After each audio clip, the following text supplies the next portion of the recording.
In the wake of the monarchist bourgeoisie, or in the van of the revolutionary proletariat and peasantry, is an essay by Vladimir Lenin that was first published on September 5, 1905. Social democracy's tactics towards the State Duma still heads all the questions of the revolutionary struggle on the agenda of the day. The differences which have arisen between the opportunist, Iskra, and the revolutionary, proletary, wings of the RSDLP on the score of these tactics must be analyzed most painstakingly, not for the sake of captious polemicing, which sometimes degenerates into a squabble, but for the purpose of thoroughly elucidating the question and assisting the comrades on the spot to work out the most exact, definite, and uniform slogans possible.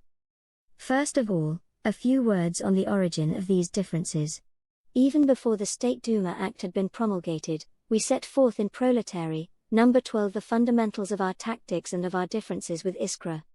We demanded, 1. Support for the idea of a boycott, in the sense of increased agitation and an appeal to the people, in the sense of the proletariat support for the left wing of bourgeois democracy, and constant exposure of the treachery of its right wing. 2. An active boycott at all costs, and not passive abstention, i.e., increasing agitation tenfold, going so far as to force our way into election meetings, and, finally, 3. A clear, precise, and immediate agitational slogan, namely, for an armed uprising, a revolutionary army, and a provisional revolutionary government.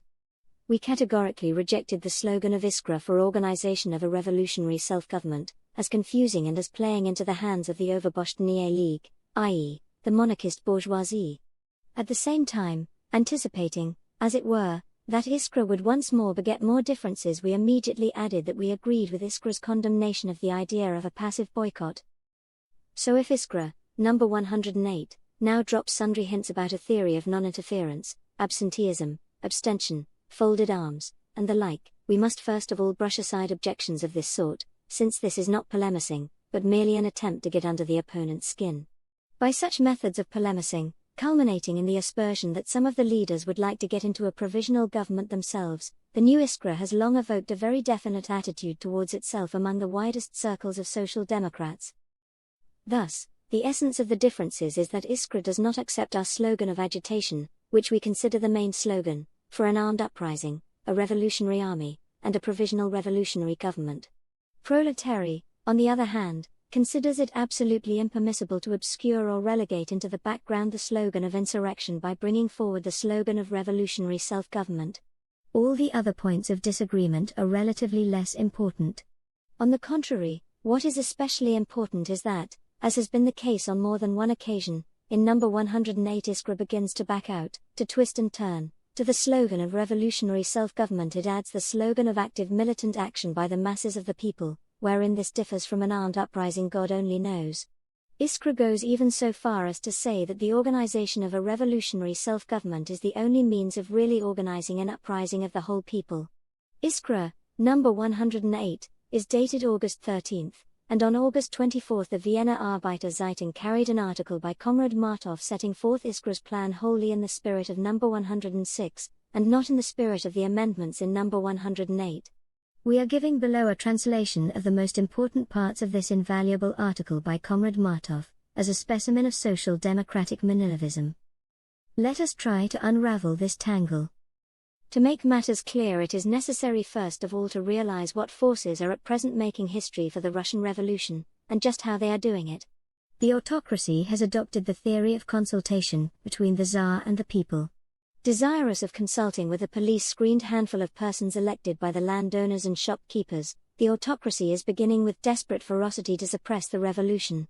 Broader circles of the monarchist bourgeoisie are in favor of the theory of compromise between the Tsar and the people, the Overboschtnie League, or the Constitutional Democratic Party. By this theory the bourgeoisie is showing its treachery to the revolution, its readiness first to support it and then to unite with the reactionaries against it. The revolutionary proletariat, inasmuch as it is led by social democracy, demands the sovereignty of the people, i.e., the complete destruction of the forces of reaction, and, above all, the actual overthrow of the Tsarist government and its replacement by a provisional revolutionary government. The proletariat strives, often without being aware of it, but unswervingly and energetically, to win over the peasantry, and with the latter's assistance to carry forward the revolution to complete victory, despite the bourgeoisie's instability and treachery. The State Duma is undoubtedly a concession to the revolution, but a concession made, and this is still more indubitable, so as to suppress the revolution and withhold a constitution. The bourgeois compromisers want to achieve a constitution so as to suppress the revolution. This desire of the liberal bourgeoisie, which is an inevitable result of its class position, has been most clearly expressed by Mr. Vinogradov, in Ruskiye Vedomosti. The question now arises, under such circumstances, what is the significance of the decision to boycott the Duma, passed by the Union of Unions, see Proletary, number 14, i.e., by the most comprehensive organization of the bourgeois intelligentsia? By and large, the bourgeois intelligentsia also wants a compromise. That is why, as Proletary has repeatedly pointed out, it too vacillates between reaction and revolution, between haggling and fighting, between a deal with the Tsar and an uprising against him. Nor can it be otherwise, in view of the class position of the bourgeois intelligentsia. However, it would be a mistake to forget that this intelligentsia is more capable of expressing the essential interests of the bourgeois class as a whole, in their broadest implications, as distinct from the temporary and narrow interests of the bourgeoisie's upper crust.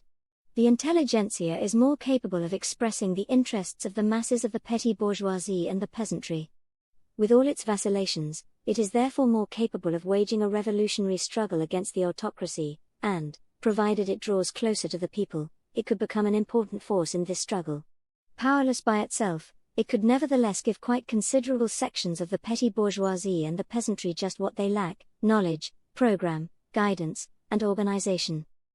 Thus, the essence of the boycott idea, as it first arose in the Union of Unions, is that the big bourgeoisie's first step towards consultation, towards compromise with the Tsar, has inevitably led to the petty bourgeois intelligentsia's first step towards drawing close to the revolutionary people. The landlords and capitalists have swung to the right, while the bourgeois intelligentsia, representing the petty bourgeoisie, has swung to the left. The former are going to the Tsar, although they have by no means given up their intention of threatening him again and again with the might of the people. The bourgeois intelligentsia is considering whether it should not rather go to the people, without as yet finally breaking with the theory of compromise, and without fully taking the revolutionary path. Such is the essence of the boycott idea, which, as we have pointed out in Proletary, number 12, arose among the bourgeois democrats. Only very short-sighted and superficial people could discern in this idea non-interference, absenteeism, abstention, and so on. The bourgeois intelligentsia need not abstain, since the high property qualification actually keeps it out of the State Duma. In its resolution on the boycott, the bourgeois intelligentsia makes the mobilization of all the democratic elements of the country its most important point. The bourgeois intelligentsia is the most active, resolute, and militant element of the Overboschnie League, the Constitutional Democratic Party. To accuse this intelligentsia of abstention, etc., because of its boycott idea, or even to refuse to support its idea and to develop it, means to display short-sightedness and thus play into the hands of the monarchist big bourgeoisie, whose organ, Overboschnie, has good reason to combat the idea of a boycott. Besides the general and basic considerations, the correctness of the view just outlined is supported by the valuable admissions of Mr. SS in Overboschnie, number 75. It is highly significant that Mr. SS describes advocates of the boycott idea as the radical group, and opponents of that idea as the moderate group. He accuses the former of a narodnaya volya attitude, of repeating the mistakes of the active revolutionary groups, an accusation doing honor to those it is leveled against by Overboschnie. About the latter he states flatly that they stand between two fires, between the autocracy and the social revolution, poor Mr. SS being so terrified that he has very nearly mistaken the democratic republic for a social revolution.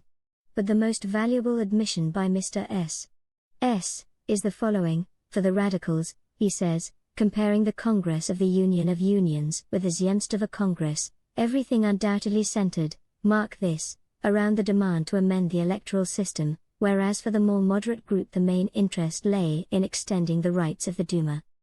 This sums up matters in a nutshell. Mr. S. has blurted out the innermost thoughts of the landlords and capitalists, which we have laid bare hundreds of times. Their main interest lies not in getting the people to take part in the elections, they are afraid of that, but in extending the rights of the Duma, i.e., in converting the assembly of the big bourgeoisie from a consultative into a legislative body. That is the crux of the matter. The big bourgeoisie will never be satisfied with a consultative Duma.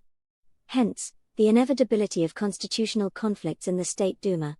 But the big bourgeoisie can never become a true and dependable supporter of people's sovereignty. It will always be taking the constitution, for itself, with one hand, and taking away the rights of the people, or opposing the extension of popular rights, with the other. The big bourgeoisie cannot but strive for a constitution that secures privileges for the big bourgeoisie. The radical intelligentsia cannot but strive to express the interests of the broader strata of the petty bourgeoisie and the peasantry. Once it got the bird in the hand, the right wing of bourgeois democracy immediately began to see reason, and, as we have seen, is already renouncing illegal congresses. The left wing saw itself without even a bird in the hand. It saw that the landlords and capitalists, having taken advantage of the services of the third element, agitation, propaganda, organization of the press, etc., are now prepared to betray it, directing their efforts in the State Duma not towards securing the people's rights but towards securing their own rights, which militate against those of the people. And now, sensing incipient treachery, the bourgeois intelligentsia brands the State Duma as an audacious challenge made by the government to all the peoples of Russia, declares a boycott, and counsels the mobilization of the democratic elements. Under such conditions, the Social Democrats would be playing the part of political simpletons if they were to attack the idea of a boycott. The revolutionary proletariat's unerring class instinct has prompted most of the comrades in Russia to adopt the idea of an active boycott. This means supporting the left wing and drawing it closer to us, means endeavoring to single out the elements of revolutionary democracy, so as to strike at the autocracy together with them. The radical intelligentsia has held out a finger to us, we must catch it by the hand. If the boycott is not mere bragging, if mobilization is more than a word, if indignation at the audacious challenge is not just mummery, then you must break with the compromisers, come over to the theory of the sovereignty of the people, and adopt indeed, the only consistent and integral slogans of revolutionary democracy, an armed uprising, a revolutionary army, and a provisional revolutionary government. To make all those who indeed accept these slogans join us, and to pillory all who remain on the side of the compromisers, such is the only correct tactics of the revolutionary proletariat. Our new Iskrists have failed to see both the class origin and the real political significance of the boycott idea, and have opened fire into the air. Comrade Cheravanin writes in number 108, as is evident from the bulletins of the Don Committee and the St. Petersburg Group, both these organizations, N.B., Menshevik organizations. Note by the Proletary Editorial Board, I have declared for the boycott. They consider participation in elections to such a Duma a disgrace, treason to the cause of the revolution, and they condemn in advance those liberals who will take part in the elections. Thus, the very possibility of making the State Duma a weapon of the democratic revolution is precluded, and agitation directed towards that end is evidently rejected. The words we have italicized reveal the mistake indicated just now. Those who rant against non-intervention are only obscuring the really important question of the methods of intervention. There are two methods of intervention, two types of slogans. The first method is increasing agitation tenfold, organizing meetings everywhere, taking advantage of election meetings, even if we have to force our way into them, holding demonstrations, political strikes, and so on and so forth. We have already explained the slogans of this campaign of agitation. The other method is to demand a revolutionary pledge to enter the State Duma for the purpose of bringing about its transformation into a revolutionary assembly which will depose the autocracy and convene a constituent assembly, Comrade Cheravanin in Iskra, number 108, or to bring pressure to bear on the electors so that only resolute advocates of democratic and free representation should be elected to the Duma, Comrade Martov in the Vienna Arbeiterzeitung. It is just this difference in methods that reflects the difference in the two tactics of social democracy. The opportunist wing of social democracy is always inclined to bring pressure to bear on bourgeois democracy by demanding pledges from it. The revolutionary wing of social democracy brings pressure to bear on bourgeois democracy and impels it to the left by condemning it for its shifts to the right, by spreading among the masses the slogan of a determined revolution. The theory of demanding pledges, this famous star over litmus test theory, is sheer naivete and can only serve to sow confusion among the proletariat and corrupt it. Whom will Comrade Cheravanin hold responsible for the carrying out of the pledges he has received? Perhaps God Almighty? Can it be that Comrade Cheravanin does not know that under the pressure of material class interests all pledges will go by the board? Is it not childishness on the part of the selfsame Comrade Cherevanin to think that the bourgeois deputies to the State Duma can be bound to the revolutionary proletariat by means of binding instructions? And if Comrade Martov were to begin actually to carry out his plan, he would have to announce to the working class that certain members of the given assembly of landlords are resolute advocates of free and democratic representation. To make such announcements would mean sowing the greatest political corruption. And now note another thing. All these revolutionary pledges on the part of the Petrankoviches, Rodichevs, and Tutti Quanti, all these binding instructions, all these pledges resolutely to support democratic and free representation, could anyone have picked a more general, vague, and nebulous phrase? Would be demanded and given in the name of social democracy and behind the proletariat's back.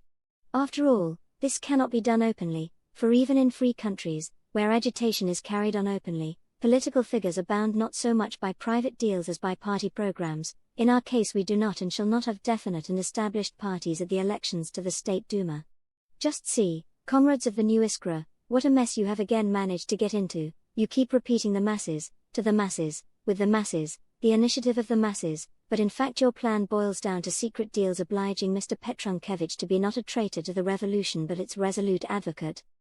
The new Iskrists have themselves reduced their position to absurdity. No one, anywhere in Russia, even among their followers, would dream of concluding deals on the basis of those absurd revolutionary pledges. No. This is not the way to intervene. You must intervene by ruthlessly branding the theory of compromise and the bourgeois compromisers, all those Petrankoviches, etc. expose their bourgeois betrayal of the revolution and unite the revolutionary forces for an uprising against the autocracy, and, to be on the safe side, against the Duma as well. That is the only reliable method of really bringing pressure to bear on the Duma, of really paving the way for the victory of the revolution. It is only with such a slogan that we should intervene in the election campaign, not for electioneering purposes, deals, or pledges, but in order to preach insurrection. And it is only the real strength of the armed people that will enable us to take advantage of possible and probable future conflicts within the State Duma, or between the State Duma and the Tsar, in the interests of the revolution, and not of a strictly bourgeois constitution. Less confidence in the State Duma, gentlemen, and more confidence in the forces of the proletariat which is now arming itself. We have now come to the slogan of the organization of revolutionary self-government bodies. Let us examine it more closely. In the first place, it is wrong from a purely theoretical standpoint to give preeminence to the slogan of revolutionary self-government instead of the slogan of the people's sovereignty. The former bears on the administration, the second on the organization of the state. The former is, therefore, compatible with the treacherous bourgeois theory of compromise, a self-governing people headed by the Tsar, who reigns but does not govern. The latter is wholly incompatible with it.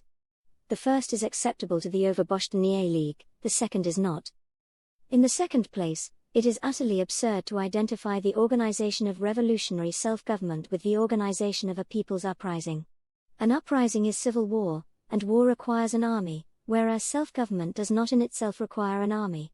There are countries with a system of self-government, but without an army.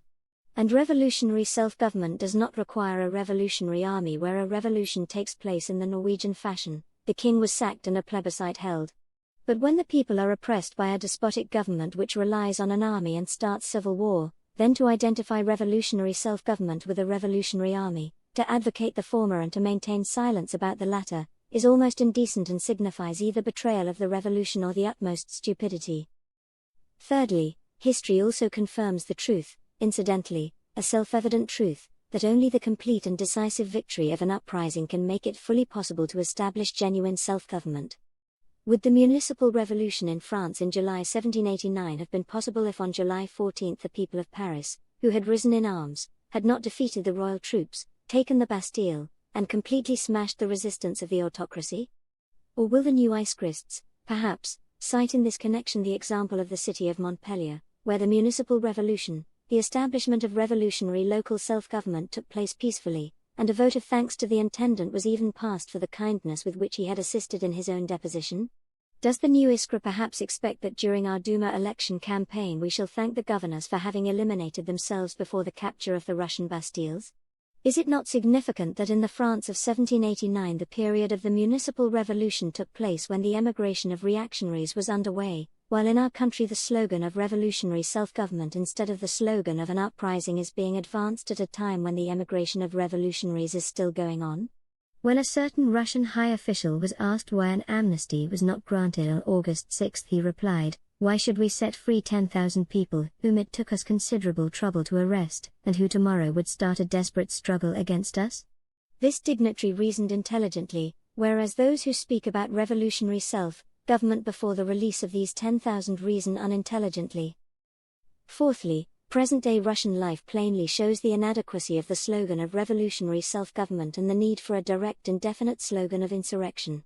Consider what took place in Smolensk on August 2.